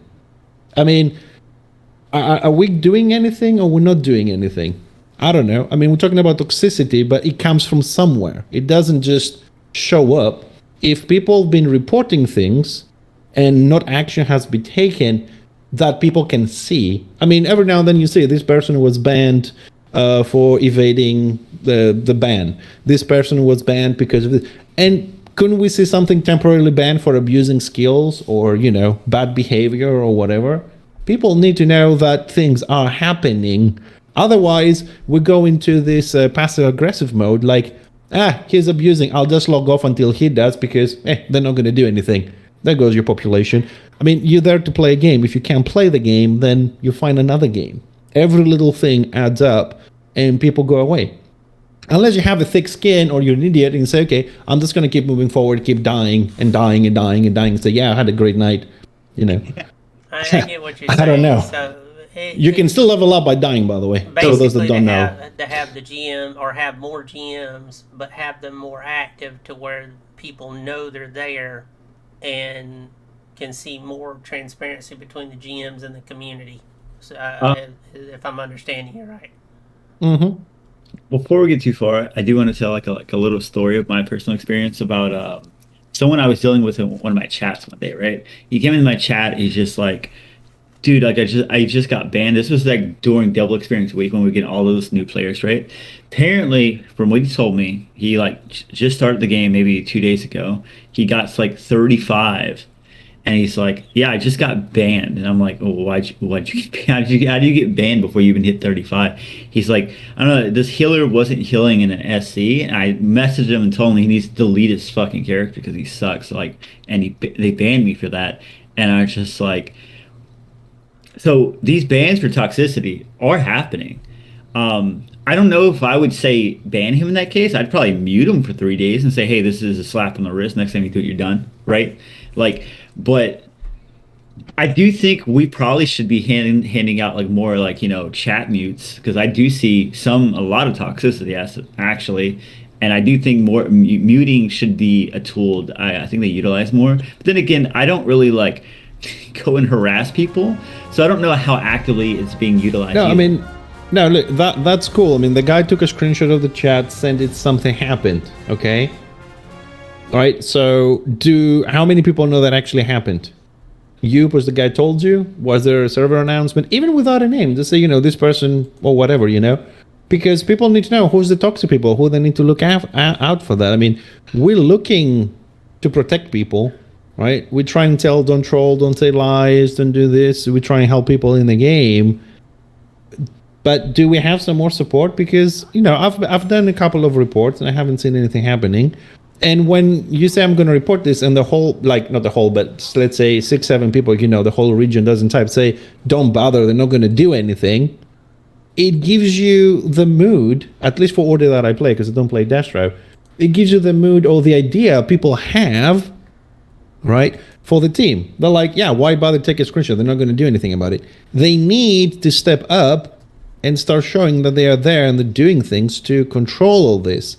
Because I'm pretty sure, without having evidence, there's a lot of people, or at least a certain amount of people, that possibly left the game because they felt harassed, bullied, and they didn't do anything because people said, yeah, you can do it, but People need to know that, yeah, if I present evidence, action is going to be taken, period. Not if I present evidence, well, maybe if they're not Destro, if they're not Order, if they're not friends with the GM, if they're not friends with the dev, well, I don't know, maybe he's an older player, these guys can get a free pass or whatever. We need to be there and do stuff. Unilateral. Again, it's small team, yes, but is it hard to get more GMs? Is it hard? Do we accept new GMs? Do we accept new devs? Do we have people? Do people know, they can get into that if they want to really help? I have a recent anecdote on that very question. Is it hard to get new GMs? By default, and I didn't know this until a couple weeks back, but doing Realm Watch, when I'm on the Realm Watch character, as I'm sure you know, Fixer, it actually lists that character as a GM online. And a couple weeks back, I had somebody contact me while I was streaming for Realm Watch about the 1 hour. He got the 1 hour mute in chat and was all upset about it. And I think, one thing that kind of illustrated for me is that with the GMs are online, if a GM logs in to play, wanting to play the game, then invariably, their time and playing experience is going to be interrupted by the fact that people want to talk to them about this, that, and the other thing. And that is probably that. It seems logical to me that's a hurdle to getting more people to volunteer to be game masters. Yeah, because it's a pain. But this is the point, though. If you want to help, you have to take the consequences that you're not going to have a 10 hours game without somebody bugging you. That's why I'm saying, if we have 3 GMs for Order and 3 GMs for Destro, for example, can we make them 30? So they can say, you know what, I'm going to GMing Monday for 2 hours, I'm going to GMing Monday for 5 hours, Thursday, whatever. Just a couple of hours a day, but we have a lot of people. So throughout the day, if someone needs a GM, possibly can find one. And now it's kind of hard to find one. Yeah. And if there's a lot of people contacting them, the more people we have, the less heavy it's going to be for them. I'm gonna be honest. They can turn off the online or not. I kind of agree with Fixer, because anytime I want to report something recently, I do .gm or whatever it is, and I don't see any GMs on, and then I typically contact it. I'm not trying to throw people under the bus. This is just like my actual true story. I contact DM a few community managers, because I don't want to bug the devs every little thing, because I bet they get 1 million DMs a day. And I messaged say I wanted to report people in Phase 2 Fort can go in and spawn camp you and you get wounds and you can't actually get the wounds off, right? Because there's no healer in the fort. So people were taking advantage of getting easy kills of you having 3x wounds because you're just getting spawn camped, right? You're getting killed before, like, you're really loading back in. And I'm like, I immediately .gm, I don't see any people online. I go and try to ask a community manager, hey, are you free? And no reply. So I just escalated right up to Wargrimmer, and he's pretty active, and he replies to all, like, anytime I send him something, and he's like, yeah, I'm gonna take a look at it. And I even like give him clips and stuff so he has, like, kind of like see what I'm seeing and what I'm experiencing, right? Yeah. And I don't think I should. I feel bad about it. Like, every time I have an issue, I feel like I'm like dumping it on a Wargrimmer or something, right? Just to interrupt here, something Doom pointed out, and this is something that would address the overall problem or part of it.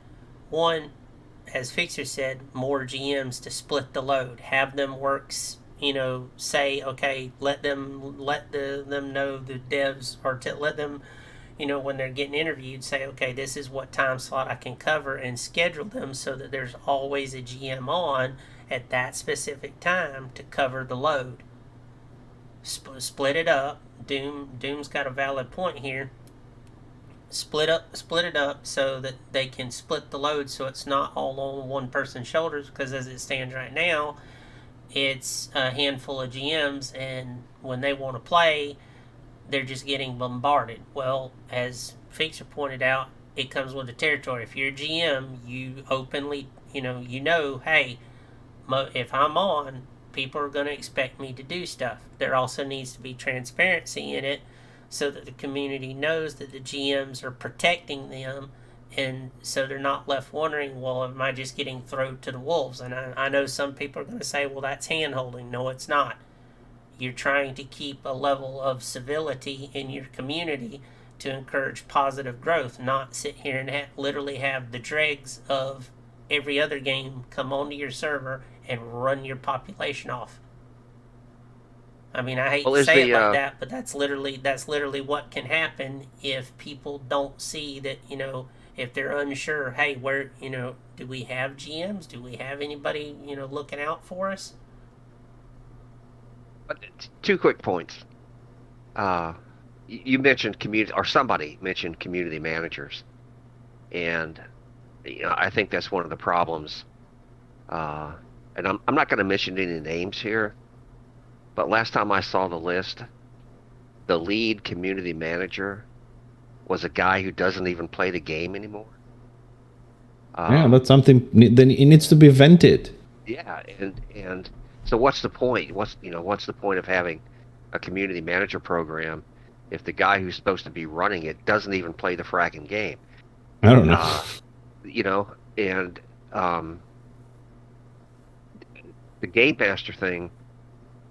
I know that, and Fixer knows this too, but just to do Realm Watch, there's a little bit of training you have to go through, a little bit of setting up and all that. Do's and it's don'ts. the same when you give somebody GM powers. There's some interaction that has to go on beforehand, and I don't know how many of the. I guess all the devs can do that, or I know No. I mean, Gamers More as a community manager, he can do that. What you can do is, theoretically, make a little questionnaire with, I don't know, psychological profile or whatever, man, just to make sure people are not going to abuse the power, right? They fill that in, you accept them in, you give them a trial period, whatever, with limited powers kind of thing. And then you say, okay, guys, this Saturday, 7 o'clock, the CM on Discord, share the screen, show them what they do, how they do it. You're done. You don't have to do every single one of them. You know what I mean? I don't think people are going to say, hey, I want to be a GM now. They can go through a little program kind of thing. Yeah. And so that way, if you train 5 and 6 people together, you don't have to do that every day. Somebody applies and you accept them. And since we're on the CM, since you mentioned the CM that doesn't play, if anyone is listening, all right, this is Fixer, just know who's saying this. When you make posts, all right, and I refer to you specifically to a couple of them you did on the Facebook recently, I personally would appreciate if you more careful with your wording, please, because calling Shadow Warriors scum, even as a joke, I personally find offensive because it extends to order. And when you also make other posts that say all the dwarfs are dead, also be careful when you do that. I got offended that you thought our dwarf was going to die to greenskins. Some of us may not be 100% lore accurate, but we do love our characters. And some of us take it very seriously, as some people said on the chat, the game. I personally didn't like that. So from me to you, please be careful more with your wording when you do posts. Some people are more sensitive than others. So about with that fixture, would you like I guess like posts like that to be a bit more neutral? Of course, it shows that you, even unintentionally, I'm not saying they did it on purpose, right? But even unintentionally, when you say what's behind is always a scum and you show Shadow Warrior, it shows favoritism. So what? All order is scum? But what type of post is that? I mean, whoever belongs to the team, from GM to, I don't know, advertiser or whatever, even a graphics designer should be as neutral as possible. Even Harry, right here, he has to be neutral when he's doing Realm Watch. Off Realm Watch, he can do whatever he wants, but on the 2, 4, 6 hours he does Realm Watch, he has to be neutral. Like, I started Realm Watch. I did the first couple of episodes as Fixer TV, right? And I did a few mistakes out of a habit. When I stream, I used to say, well, we, because I play order, we went there. And, you know, I got PMs that, hey, dude, you got to be neutral. They went there. You know what I mean? And I got in the habit of not using the word we. That's in true. the same sense, when they're posting things, they have to be accurate. Same way they posted, I'll give you an older one. When they changed for shells, they said we are going to mirror Tintrid's Firestorm from the Magus, but they haven't mirrored it. They should say we're going to make it similar, because after 2.5 years, I'm still expecting the mobility aspect to be 100% mirror. I am very stickler with wording, and I try and use my words very carefully, as much as I can in English anyways. But when you say mirror, if you can mirror it 100%, I don't care if it's animation, if it's programming, don't say it. I expect it. They have to be really careful with that. Thank you. Well, it seems like we have a lot of various ideas from both the chat saying stuff, and I do appreciate you guys in chat putting forward your suggestions and stuff, and I'm not ignoring you. I'm listening to everything you're saying and weighing it into the conversation. I also appreciate the viewpoints from Fixer, from Evil Jordy, Karis, you as well. I mean, all of you have valid points from the different perspectives and so forth, so it all comes in handy. And it's, bottom line, have a little bit more transparency across the board would not be a bad thing. And certainly to reinforce to the community, hey, we've got people in place that are trying to look out. I know that it's a volunteer project. I get it. But for the sake of the community, for the sake of the server that you've poured so much of your, heart and soul into, you're going to have people to help basically patrol it, to kind of keep things under control. Otherwise, you're going to end up losing your population, because, like I said, you're going to get people in there with the mindset, well, I'm just going to do whatever I want and there's nobody to stop me. And there are some players that I've seen on Destro and some players that I've seen on Order that I don't know. They might have both Destro and Order tunes. I don't know. But I've seen both sides where there's certain individuals that feel like they can't be touched because no action ever gets taken, and they develop the mindset, I'm just going to run people off for no other than my own amusement. Well, I have a closing comment on that, if I may. Fire away. Again, I reiterate my point about, simply because this is a human endeavor, you're going to run into, varied levels of human interaction. But I want to make the point, a positive look at the server here, in that this is still, as I said yesterday in the interview with Max, even today, when you compare this game to a lot of the newer games that have come out, like New World and all that, as old as this game is, this is still, in my opinion, this is still the best PvP game that is available to be played. And That's true. those I of mean, us who who put extra time into it, trying to make it better, or just trying to help people, like Jordy was talking about, and all that. This is a great place to come and hang out. This is a great escape. It's a good game. It's fun. You can have fun doing it. It has a few problems. It has a few issues, but then so does everything else that you stick your nose into in today's world, right? So I just want to end on a positive note. I don't want people hearing this and thinking, "Oh my God, I don't want to go into that game because everybody it's not, we have our issues, but yeah, it's a it's love-hate worth relationship. well, the game is worth playing. Yeah. Yeah, It is worth playing. So it is, but the okay, reason, so to be clear and step on what you just said, Carrie, is we're doing this because we love the game and we want to bring out the problems so they can be fixed. I mean, the right, game does have transparency issues. We have player-based issues. We have population issues. We have lag issues. We have balance issues, which we don't have time for today. We have mentality issues. We have I don't know, lack of personnel issues. But all those things, you bring them out, right? You can do a lot of things and direct. I mean, some of us stream just to promote the game and be out there for people to find it. I don't think, at least the streamers that have been streaming the game for a long time, the dev team, whoever, from CMs or whatever, come over and said, hey, we have this project, we want you to advertise it, we want you to, I don't know, push it, whatever the word is, or we want your support on this. I don't think any of the more constant streamers ever said no.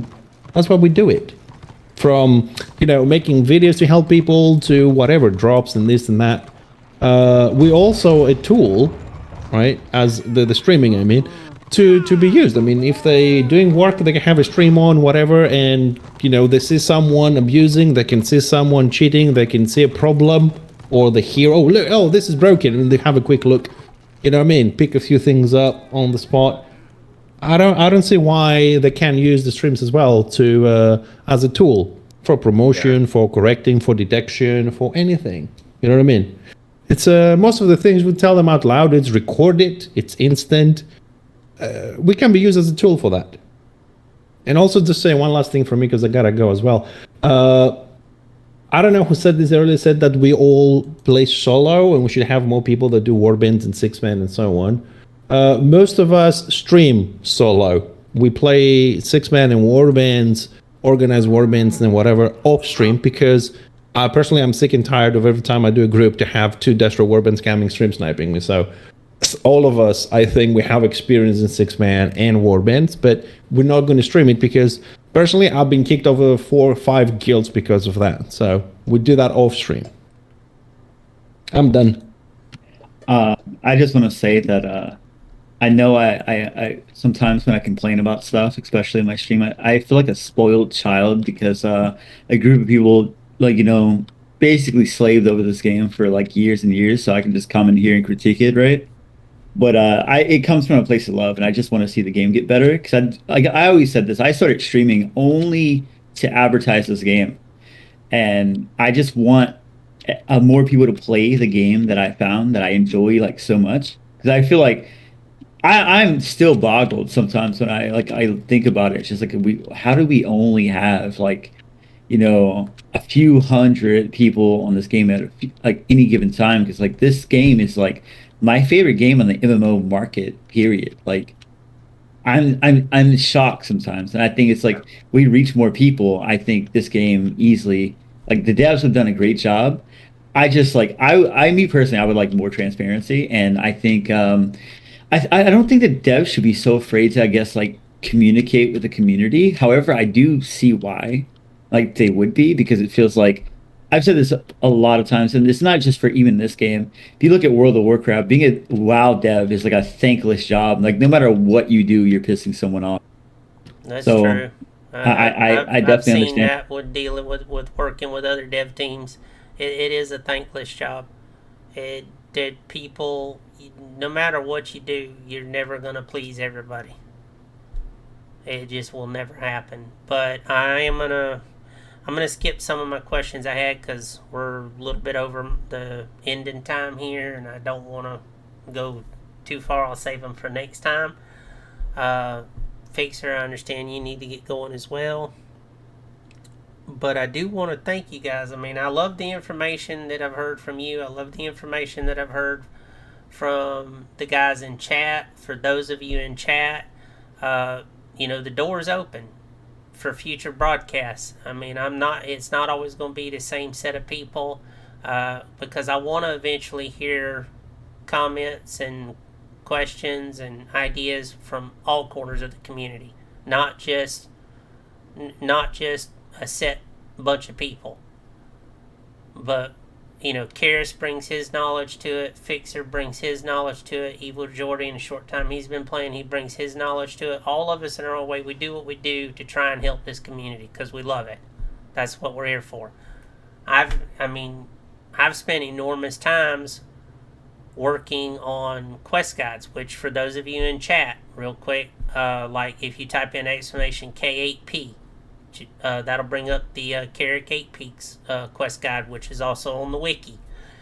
It's a complete breakdown of the city and all the quests. And if you find something I've missed, please tell me. Send me the information. I'll add it up there and put your name in the thank you section because you found it and you brought it to my attention. There's also one for Altdorf, exclamation art. Altdorf will bring that up for the Orderside city. There's also one for Karaz Carrick. You just type in exclamation KAK and it'll bring it up. I'm about to start working on the IC one. But again, bottom line, from streamer to regular person that doesn't stream, we all play this game to have fun. That's what we're here for. We want to see it grow. So at some point, you got to take a stance and run with it. And I think Fixer, you, Karis, Jordy would agree with me. That's what we're here to do. We want to see a positive improvement, not more negative. Yep. So I agree. Well, Fixer, did you say something? No, Well, I thought you did. I didn't want. I'm good. I didn't want. No, I'm good. Didn't want to cut you off. But All again, good. I think. Go ahead. No, I was just going to say. Or I was going to ask. I'm sorry. Fire away. The next one is scheduled for. I'm going to try and 2 do. weeks? I'm going to try and do these podcasts every 2 weeks. That way, it gives me time to ask more people on the show, hear information from the community. Even if the person doesn't want to be on the show, if they would like their question put on the show, my DMs are open.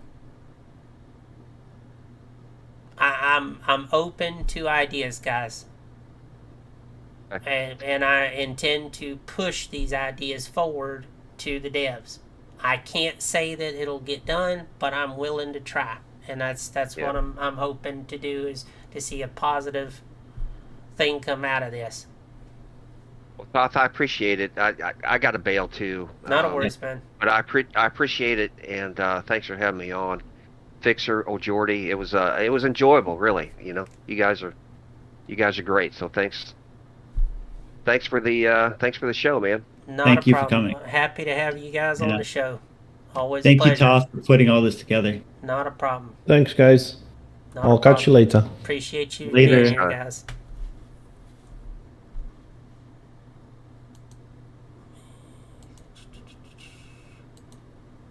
But yeah, guys, I'm gonna go ahead and I'm gonna wrap up the end of the podcast here. But again, guys, the door is open. I want feedback from you guys. I want to hear your thoughts on stuff. That's why I was reading some of the stuff that was being said in chat. I'm not ignoring you by any means. Doom, I love the suggestions that you put forward. I love the suggestions that other people put forward. So I'll be going back through this, and I'm gonna try and condense it down so that I can submit it, push it forward. It might take me a couple of days, but I'll get it done. So with that being said, any of you guys in chat got any questions directly for me concerning how the podcast went? Floor is open. I'm willing to answer questions. See you next time, Karis. And guys, definitely go check out these streamers. Karis hosts the Realm Watch every Friday. He also does something similar on Thursday nights when it's more of a personal, just him doing it to help promote the server. Definitely go check out Agent Slevin. Good guy, good streamer.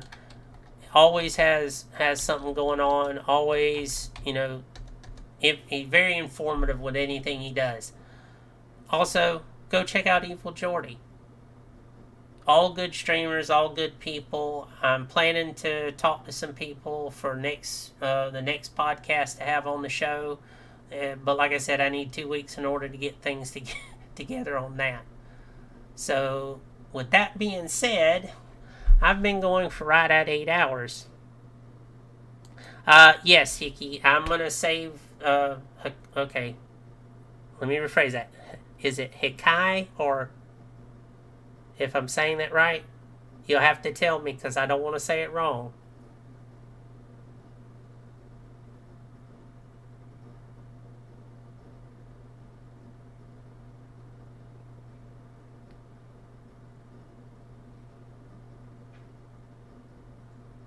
But to answer your question, I'm going to actually clip or make a highlight reel of the podcast section of my stream, so it condenses it down to just the 2 hours, not 8 hours, and I'll upload it to my YouTube channel so that it will be there permanently, so people can go back and comment on it. So any questions I may have missed, or if you want your questions heard on the next, I'll be able to see it. So that'll probably take me the rest of the night to get that uploaded.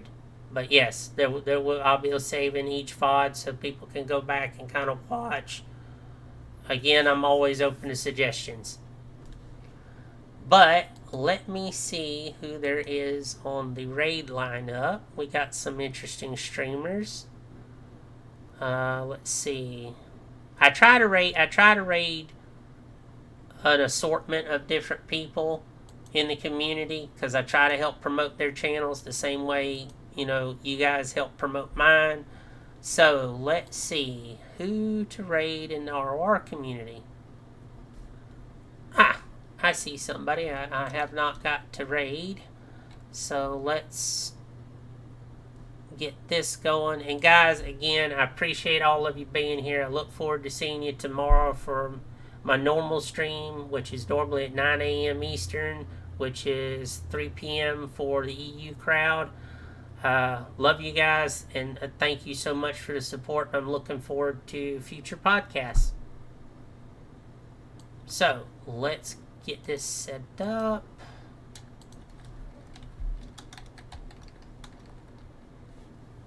And, yep, we're going to go pay, if I'm saying his name right, Zale? Is that Exhale? I'm probably saying it wrong. But anyway, let's go show him a big RoR welcome. He's newer to the community and the streaming department. So let's go in there and say it loud, say it proud. And I'll see y'all later.